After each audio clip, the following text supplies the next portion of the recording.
అందరికీ నమస్కారం. ఇప్పుడు మేము వచ్చి ఈ సినిమా గురించి మాట్లాడుతుంటే నెపోటిజం అని, ఇండస్ట్రీలో వాళ్ళ పిల్లల్ని తెచ్చేసుకుంటున్నారని, ఇలా రకరకాల ట్రోలింగ్ అది అసలు నేను మాట్లాడానంటే ఫస్ట్ రెడీగా ఉంటారు ట్రోలింగ్ చేయడానికి. దయచేసి కాసేపు అందరూ సిన్సియర్గా ట్రూత్ఫుల్ టు యువర్ హార్ట్ వినండి, నేను రిక్వెస్ట్ చేస్తున్నాను.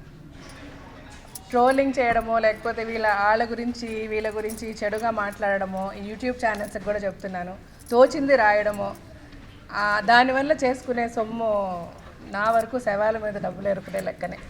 దయచేసి అలా చెయ్యొద్దు. ఎవరి గురించైనా, ఏ ఆర్టికల్ రాసే ముందైనా, ఎవరి గురించి ఒక కమెంట్ చేసే ముందైనా ఒక్క క్షణం ఆలోచించండి.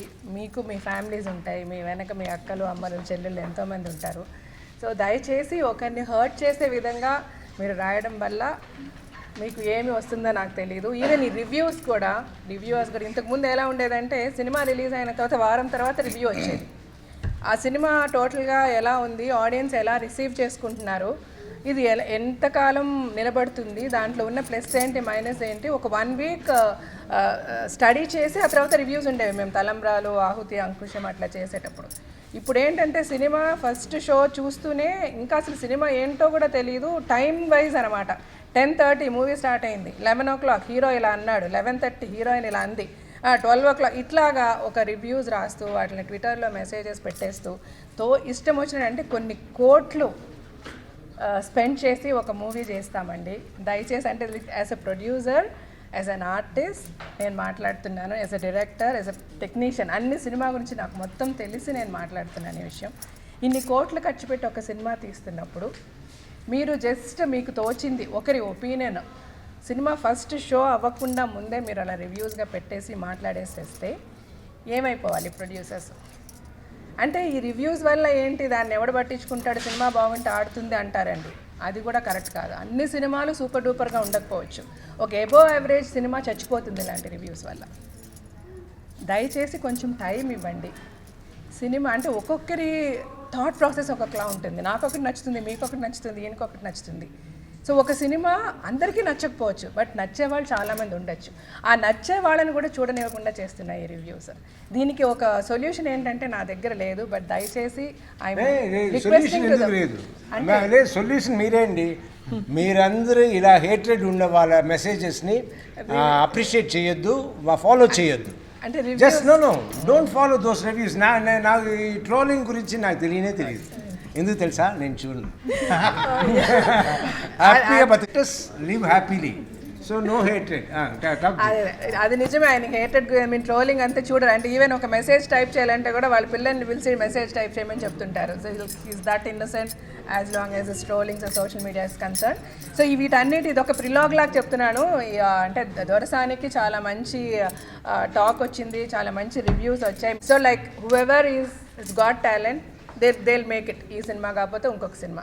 సో ఆనంద్ని ఇవాళ ట్రోల్ చేసిన ప్రతి ఒక్కరు కూడా సినిమా చూసిన తర్వాత ఎవరన్నా ఆనంద్ని ట్రోల్ చేసలేదు, ఆనంద్ గురించి మాట్లాడారు అంటే వాళ్ళు we must say they're maniacs or psychos or somebody. Like anybody with true heart, with an open mind దొరసాని చూస్తే ఇట్స్ ఎ క్రేజీ ఫిల్మ్. నాకు పర్సనల్గా నా కూతురు యాక్ట్ చేసిందని కాదు, లేకపోతే ఆనంద్ అని కాదు, నాకు ఆ సినిమా చూస్తున్నంతసేపు నాకు వేరే ఏమీ ఆలోచన రాలేదు. మళ్ళీ చూడాలని అనిపిస్తుంది. ఇప్పుడు కూడా ఇప్పటికి నేను 3 సార్లు చూశాను, ఇంకొక 3 సార్లు కూడా నేను ఆ సినిమా చూశాను. అంటే there is so much of truth, so much of honesty in that film. ఇవాళ రేపు వస్తున్న ఈ లవ్ స్టోరీస్ ఎలాగ లవ్ అంటే, నేను ఇంతకుముందు కూడా డిగ్రీ కాలేజ్ అనే ఒక ఆడియో కాల్ ఫంక్షన్ని మాట్లాడి ఒక పెద్ద ఇష్యూగా చేశారు. నేను చేసింది లవ్ ఉండద్దు సినిమాలో, రొమాన్స్ ఉండద్దు అన్నది కాదండి. ఆ లవ్ రొమాన్స్ ఎలా చూపించాలి, అబ్సీనిటీ ఉండద్దు, వల్గారిటీ ఉండద్దు, అసహ్యంగా చూపించద్దు, క్లాస్ రూమ్లో వచ్చి ఒక సెక్స్ చేస్తున్నట్టు చూపించకండి. ఇది పద్ధతి కాదు. Love is like so pure. ఆ ప్యూరిటీ ఇన్ లవ్ ఏంటని నాకు దొరసానిలో కనిపించింది. నాకు చాలా నచ్చింది ఆ సినిమా. అంటే this is a lesson to the parents కూడా, పిల్లలకి పేరెంట్స్కి అందరికీ కూడా. ఇప్పుడు దొరసాని ఉంటే ఒక విధంగా ఆలోచిస్తే వాళ్ళ ఫాదర్ వాళ్ళ బ్రదర్ అంత లవ్ చేశారు ఆ పిల్లని, ఆ అమ్మాయి మీద ప్రాణం పెట్టుకున్నారు, బట్ అయినా కూడా తను ఒక లవ్ చేసింది. సో ఇక్కడ ఫాదర్ది తప్ప, దొరసానిది తప్ప? యాక్చువల్గా చూస్తే ఫాదర్ కొంచెం ఆలోచించి పిల్లకి కావాల్సిన అన్నీ చేశాడు. చిన్నప్పటి నుంచి అంత సెక్యూరిటీ ఇచ్చాడు. మన పిల్లలకి అలాగే చేస్తాం. పుట్టినప్పటి నుంచి వాళ్ళకి కావాల్సిన బట్టలు కొంటాం, వాళ్ళకి కావాల్సిన మన దగ్గర డబ్బులు లేకపోతే వాళ్ళ ఐస్ క్రీమ్ అంటే పిల్లల గురించి అంత కష్టపడతాం. కానీ వాళ్ళు ఒక లవ్ అని అయినాయంగానే ఆ లవ్ అన్నది ఒక ఏదో అది వచ్చేసింది, ఆ లవ్ అవద్దు అనేస్తాం. ఎందుకు ఆ లవ్ అనేది కూడా it's part of their lifes. అందులో వాళ్ళకి నిజంగా నచ్చితే, అందులో ప్యూరిటీ ఉంటే, అందులో జెన్యూనిటీ ఉంటే, let we parents encourage that. నిన్నగాక మొన్న కూడా పెళ్లి చేసుకొని పిల్లని కన్నా కూడా ఒక అబ్బాయిని నరికేశారు రోడ్లో. ఏమొచ్చింది ఆ తర్వాత? ఆ కూతుర్ని చూసుకొని ఏం చేస్తున్నాడు ఆ ఫాదర్? వెళ్ళి జైల్లో కూర్చొని వచ్చాడు.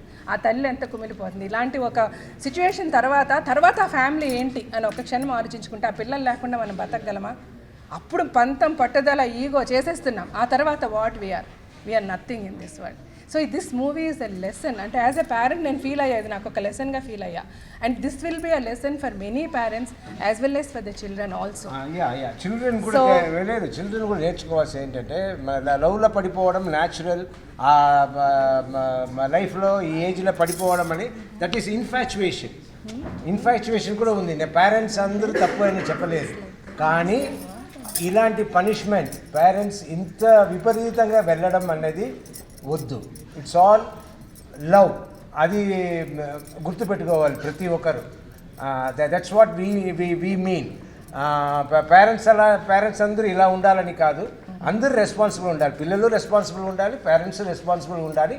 ఈ సినిమా చూసి మనం తెలుసుకోవాల్సింది ఏంటంటే, అంత అగ్రెసివ్గా ఉండకూడదు, మన లవ్ చూపించాలి అన్నది. అదే, మన పిల్లల్ని మనం చంపుకోవడం కరెక్ట్ కాదు. అలాగే మన పిల్లలు కూడా ఆలోచించాల్సింది, పేరెంట్స్ ఇంత చిన్నప్పటి నుంచి మనల్ని పెంచి పెద్ద చేసిన పేరెంట్స్కి రేపు మనకి పెళ్లి చేసి పెట్టే పని కూడా వాళ్ళ బాధ్యతే. మనకి సరైన భర్తనో భార్యనో ఎంచుకునే ప్రాసెస్లో వాళ్ళ ఇన్వాల్వ్మెంట్ ఉండాలి అని పేరెంట్స్ ఫీల్ అవ్వడంలో తప్పు లేదు. సో మనం వాళ్ళని హర్ట్ కూడా చేయకుండా మనం ఏం చేయాలనేది పిల్లలు ఆలోచించాలి. పిల్లలు నిజంగా లవ్ చేసినప్పుడు, దాంట్లో ప్యూరిటీ ఉన్నప్పుడు, దాంట్లో జెన్యూనిటీ ఉన్నప్పుడు పేరెంట్స్ కూడా దాన్ని యాక్సెప్ట్ చేయాలి. ఇది నేను ఎన్నోసార్లు చెప్పాలనుకున్నాను, దొరసానిలో చాలా అందంగా చెప్పుకుంటారు. ఇది మంచి సినిమా అండి. ఈ సినిమాని మీరు అందరూ చూడాలి అని కోరుకుంటూ, ఈ సినిమాలో ద్వారా శివాత్మిక పరిచయం అవ్వడం నిజంగా ఐ ఫీల్ వెరీ ప్రౌడ్. ఒక మంచి క్యారెక్టర్, ఒక మంచి సినిమా. అంటే ఆర్టిస్ట్ అందరికీ ఆర్టిస్టులు అవ్వడం అనేది ఇష్టమే, అందరికీ అంత మంచి అవకాశం దొరకదు. I must say she's lucky, she's got a great opportunity because. And I must thank Madhura Sridhar గారు అండ్ యశ్రంగినేని గారు అండ్ మహేంద్ర గారు for creating such great characters. Dheeraj గారు ఈజ్ అనదర్, అంటే ప్రొడ్యూసర్. మధురా శ్రీధర్ గారు అన్ని స్క్రిప్ట్ లెవెల్ అన్ని చేసి ఓపెనింగ్ వచ్చి అన్ని చూసుకుని వెళ్ళిపోతారు. ఇంకా ధీరజ్ గారే మమ్మల్ని అందరినీ చూసుకుని, పిల్లలందరినీ చూసుకుని ఈ సినిమా చేశారు. అదే, ఇప్పుడు మా మహేంద్ర గారు hats off to you sir for creating such pure characters, such pure love. Even మీరు ఎక్కడ కూడా ధోరణి కూడా, అతను ఎంత చెడ్డవాడైనా, పిల్లల్ని చంపడానికి అని వెళ్ళిపోయినా కూడా ఓన్లీ అతని ఒక పరువు మర్యాద అన్నదే చూపించారు, కానీ అతనిలో ఎక్కడ కూతురు మీద ఒక హేట్రేడో అట్లాంటిది కాదు. సో అలా ప్రతి క్యారెక్టర్ని చాలా గొప్పగా మీరు ఈ సినిమా నుంచి తెలుసుకోవాల్సింది ఎవరైనా అండి, లవ్ అనేది ఇట్స్ గ్రేట్, దానికి విలువ ఇవ్వాలి. ఎలాంటి లవ్కైనా ఇలాంటి పనిష్మెంట్ ఉండకూడదు, అది ముఖ్యంగా తెలుసుకోవాలి. చెప్పిన ఇప్పటికీ కూడా జరుగుతున్నది, ఎవ్రీ వీక్ లేదా every month, once in 2 months చదువుతూనే ఉన్నాము. సో దయచేసి ఈ సినిమా ఇప్పుడు ఈయన జరుగుతున్నప్పుడు మన పేపర్ తీస్తే చూస్తాం, ఇలా ఇలా ఇలా ఇలా అని ఏం బంగారు అబౌట్ అబ్బాయి అమ్మాయి ఇలా పెద్దరికం, వాళ్ళ పేదరికం, ఇలా డిఫరెన్స్ వల్ల, క్యాస్ట్ డిఫరెన్స్ వల్ల మన పేపర్లో చూసి అలా సినిమా రూపంగా తీసుకొచ్చారు. ఇది చూసి మనమందరూ నేర్చుకోవాల్సింది ఏంటంటే, let us all love each other, మన హేట్రెడ్ వద్దు అన్నది సూపర్గా ఈయన చూపించుంటారు. అందుకోసం రండి థియేటర్కి. Yes Jeevitha, sorry for the interruption. ఇంక అంతే అండి. సో నాకు ఈ సినిమా చాలా నచ్చింది.